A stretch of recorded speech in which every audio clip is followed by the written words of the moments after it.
semua. Selamat dan sejahtera untuk kita semua. Bulan Ramadan yang penuh barokah, bulan Ramadan yang penuh ampunan, bulan Ramadan yang penuh rahmah. Semoga kita selalu istiqomah dalam melaksanakan ibadah. A'udzubillahi minasyaitonirrajim. Alhamdulillahilladzi arsala rasulahu bil huda wa dinil haqq liyudhhirahu 'alad dini kulli wa kafa billahi syahida. Al-Fath 48 ayat 28. Walau karihal musyrikun. At-Taubat 9 ayat 33. Asyhadu alla ilaha illallah wa asyhadu anna Muhammadan abduhu wa rasuluh. Allahumma sholli wa sallim ala nabiyyina Muhammad. Qala Allah Ta'ala fil Qur'anul Karim wa a'udzu billahi minasyaitonir rajim. Qul in kuntum tuhibbunallah fattabi'uni yuhibbukumullah wa yaghfir lakum dzunubakum. Wallahu ghafurur rahim. Al-ayah. Yang terhormat Bapak Koordinator Wilayah Dinas Pendidikan Kecamatan Cilacap Utara, Bapak Haji Pardi, MPD. Yang saya hormati Ibu Pengawas Pendidikan Agama Islam Kecamatan Cilacap Utara dan Jeruk Legi, Ibu Hajah Dr. Randa Anisatul Umniyah, MPD. Ibu Kepala Sekolah Sekecamatan Cilacap Utara, Bapak Ibu Guru Agama Islam Sekecamatan Cilacap Utara, kaum muslimin wal muslimat rahimani rahimakumullah. Puji syukur kita panjatkan kehadirat Allah Subhanahu wa Ta'ala atas limpahan rahmat dan karunia-Nya kepada kita, sehingga sampai detik ini atas izin Allah kita bisa bertemu lagi walau dalam dunia maya. Sholawat salam semoga selalu kita haturkan keribaan Rasulullah Shallallahu Alaihi Wasallam kepada keluarga beliau, para sahabat beliau, dan pengikut-pengikut beliau yang selalu istiqomah mengikuti sunnah-sunnahnya sampai di hari kiamat.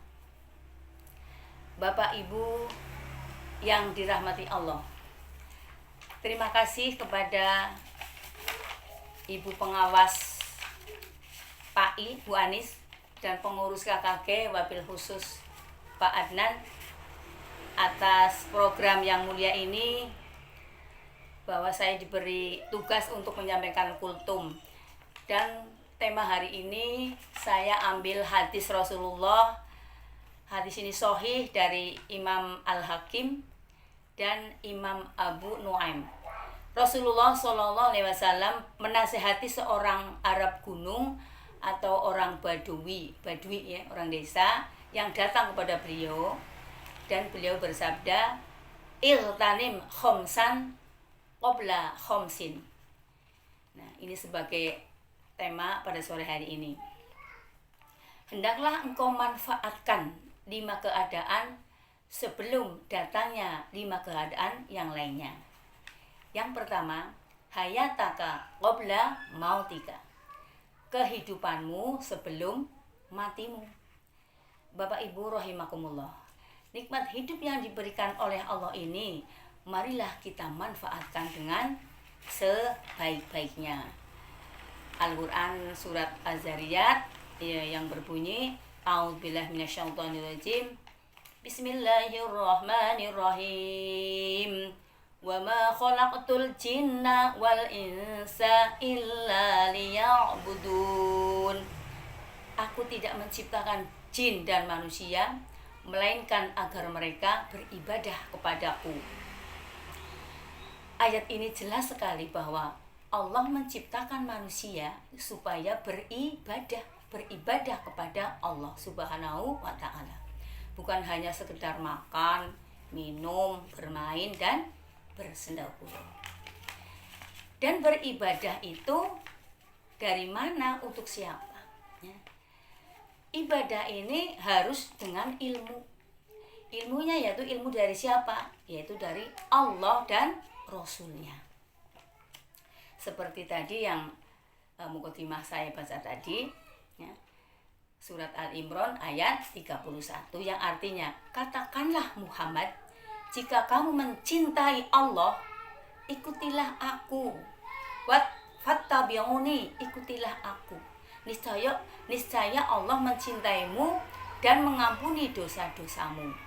Allah Maha Pengampun, Maha Penyayang. Nah, jadi ibadah yang kita laksanakan, yang kita amalkan sehari-hari, yaitu harus mencontoh fattabi'uni, mencontoh Rasulullah Shallallahu Alaihi Wasallam. Dan Rasulullah waktu mau meninggal, ya, kedatangan tamu malaikat Israel, sebelumnya juga menyampaikan kepada sahabatnya, para sahabat yang datang pada waktu Rasulullah sakit sebelum ajalnya. Taraktu fikum amroini ma in tamasaktum bihima lan tadzilu abadan. Kitabullah sunnatu rasulih. Aku tinggalkan kepada kamu dua hal atau dua pegangan. Jika kamu berpegang kepada keduanya, kamu tidak akan sesat selama-lamanya. Pegangan itu adalah kitab Allah dan kitab Allah, Al-Quran, dan sunnah Rasul. Bapak Ibu yang dirahmati Allah, marilah kita saling mengingatkan sesama, ya. Ibadah itu jangan untuk diri sendiri, ya. Kita jamaah sholat yang mengajak di dalam surat At-Tahrim juga disebutkan kita supaya dengan keluarga, saudara, lingkungan, ini semua diajak untuk fastabiqul khairat. Apalagi nih ibadah sholat, nih, langsung yang akan dihisab besok. Sholat adalah perintah Allah, langsung dari Allah waktu Isra Mi'raj, itu peristiwa supranatural, ya istilahnya, yang tidak bisa masuk logika, tapi memang benar-benar ada dalam Al-Quran. Itu perintah sholat. Ya. Misalnya pagi bangun tidur, ya. Alhamdulillahilladzi ahyana ba'dama amatana wa ilahin nusur. Ya Allah, terima kasih di pagi ini saya dihidupkan lagi, saya dibangunkan lagi oleh-Mu ya Allah. Ya. Karena Allah Maha mematikan, Maha menghidupkan. Ya. Banyak orang yang tidur tidak bangun, ya. Tahun lalu juga ada tetangga saya ini, terus ini bulan Ramadan kemarin juga ada, itu seorang nenek tidur sama cucunya habis duhur, tahu pada duhur lah itu cucunya bangun, neneknya tidak bangun. Itu sudah diambil oleh Allah rohnya, ya. Jadi sesuai dengan satu tadi, hidupmu sebelum matimu, dimana untuk beribadah, ya. Sholat dipanggil oleh Allah, laksanakan sholat. Nah, untuk laki-laki wajib berjamaah, ya. Kalau perempuan jamaah boleh, tidak boleh, ya. Tapi seorang istri mengizini suami ke masjid itu dapat pahala. Jadi apa yang dikatakan suami di masjid, sholat, qobliyah, ba'dah, itu pahalanya, ya, juga istri sama dengan suami. Jadi istri mengizinkan, istri juga dapat pahala. Jadi pahalanya istri malah lebih banyak, Bu. Senang buatan Bu? Senang, ya. Jadi pahalanya bapak kayak misalnya 1 juta, lah ibunya sih di rumah wis mengizini tok pahalanya sama dengan bapak kayak. Nah, terus di rumah sholat sendiri. Nah, itulah, itu jamaah di masjid, ya. Nah, yang namanya ibadah, Bu, memang harus dipaksakan, ya. Kita tidur ngelilir, misalnya Ibu malam-malam ngelilir, ingat kepada Allah. Nah, kalau ngelilir nggak tahu jam berapa ngelilir, ya. Saya ngaji, Ibu, kalau kita ngelilir malam-malam itu langsung mengucapkan doa, la ilaha illallah wahdahu la syarikalah, lahul mulku wa lahul hamdu wa huwa ala kulli syai'in qadir, la haula wala quwwata illa billahil aliyyil azim. Itu pas karong lilir, Ibu. Karena itu yang namanya, saya cuma pernah ngaji, kalau tidur kayak diikat 3 ikatan oleh setan. Ya, setannya menjirat kira 3, Bu. Nah, kalau kita udah bangun berdoa, terus kita keluar ke kamar mandi, setan lepas satu. Nah, terus setannya tinggal dua, Bu. Masuk kamar mandi, terus gosok gigi, wudu. Nah itu ya, setannya lepas lagi, Bu. Dua. Berarti tinggal satu ikatan setan. Terus tinggal satu, kita ke masjid atau kita mengerjakan sholat. Nah, setannya lepas lagi. Jadi 3 ikatan setan itu udah lepas. Kita menang, Ibu ya. Nah itu. Memang setan itu selalu akan mengajak kita untuk menuju kemungkaran. Jadi yang satu itu tadi, hidupmu sebelum matimu nggih, kita jaga baik-baik ya. Yang namanya mati, Ibu, kullu nafsin dha'iqatul maut, semua manusia pasti akan mati. Nah, marilah dimanfaatkan kita sebelum kita mati ya, masih diberi nikmat hidup, betul-betul dikerjakan dengan sebaik-baiknya ya. Allah memberi peringatan kepada kita ya, bahwa kita mau mati itu tiga Quran, Bu, 3 surat. Yang pertama Al-Imran, terus 185, terus Anbiya, terus Ankabut. Jadi punya kullu nafsin dha'iqatul maut. Itu ya. Di bumi mana kita akan mati hanya Allah yang tahu. Jadi walaupun misalnya saya di Cilacap ya, mau mati di mana kita nggak tahu ya. Jadi dalam surat Luqman ayat 34 juga disebutkan ada 5 sifat gaib yang diketahui oleh Allah. Di antaranya ini, di bumi mana kita akan mati hanya Allah yang tahu. Contoh dulu, pesawat pilot dari Australia itu sudah di Indonesia sudah kemana muter-muter lah ya, itu mau promosi. Tahu-tahu pas pergi ke Gunung Salak, di sana nabrak gunung, udah mati semuanya ya. Jadi pilot yang rumahnya Australia matinya di Gunung Salak. Nah itu udah mati, Ibu. Nah harus mati mbok wis ora bisa ngibadah maning. Nah, kita nggak tahu matinya kapan ya. Kita sih mau berdoa, Ibu nggih, berdoa supaya panjang umur yang bermanfaat nggih, begitu. Terus yang kedua wasyababaka qabla harumika, masa mudamu sebelum datang masa tuamu ya. Muda lewatin saja ya. Waktu yang telah berlalu tidak akan kembali lagi, tinggal kita mencari untuk masa tua ya. Memang ibadah harus dipaksakan, Bu ya. Mau sembunyi-sembunyi ngantuk bagi paksakan, karena apa? Kita butuh ya. Jadi contoh sholat nih, Bu. Sholat itu bukan beban. Sholat jangan dijadikan beban. Sholat itu suatu kebutuhan. Contohnya lapar, makan, haus, minum.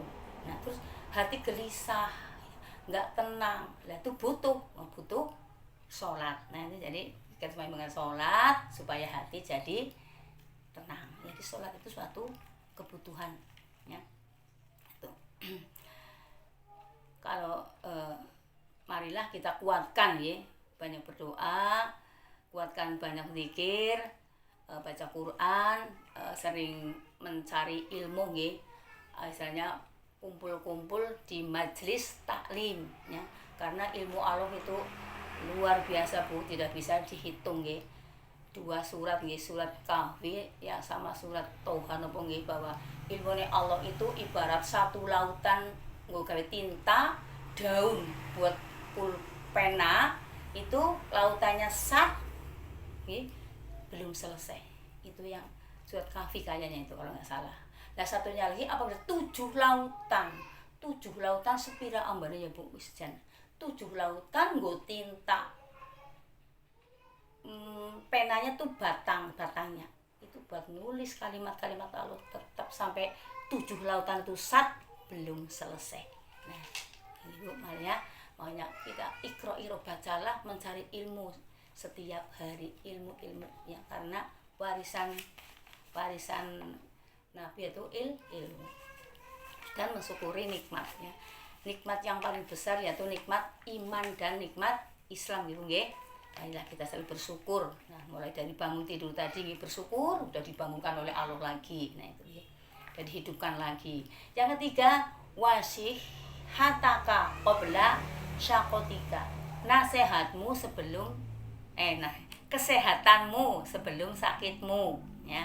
Sehat sebelum sakit. Nah, itu tadi udah disampaikan ya, bahwa selalu bersyukur atas nikmat Allah, nikmat sehat, ya. Nikmat sempat. Yang sehat kita bisa beraktivitas, ya, bisa beribadah dengan baik. Coba kalau tidak bisa berjalan, orang jamaah, sholatnya juga nggak bisa sambil berdiri, ya, sambil duduk. Nah, itu ya, maka disyukuri nikmat sehat ini. Sakit juga cobaan, ya. Sakit cobaan, makanya kok koreksi diri ibu, doakan pada orang lain, ya. Yang keempat, wa faraghoka qabla syughlika, masa luangmu sebelum masa sempitmu. Ada dua kenikmatan yang kebanyakan manusia mengalami kerugian dan tertipu, yaitu kenikmatan tersebut yaitu sehat dan waktu. Hadis Bukhari. Yang kelima, wa ghinaka qabla faqrika, masa kayamu sebelum masa miskin. Cerita kaya cerita Korun ibu, ya Korun ini wong apik bu, orang soleh, tapi kan diberi kaya oleh Allah banyak jadi lupa. Na'udzubillahi min dzalikannya diazab, dimasukkan bumi, ya. Terus surat Al-Maun, saya ingat Kiai Haji Ahmad Dahlan, jadi ya banyak lah yuk. Saya ingatnya Kiai Haji Ahmad Dahlan. Nah, mengamalkan surat Al-Maun, ya, mengamalkan surat Al-Maun bisa membangun gedung-gedung panti asuhan, ya, mengenai pendidikan, ya, yang luar biasa, ya. Oke, begitu ini karena waktunya udah, mohon maaf lahir batin, kultum sampai di sini. Sebelumnya mohon maaf. Nasrul minallahi wa fathun qarib wa basyiris sabirin. Wassalamualaikum warahmatullahi wabarakatuh.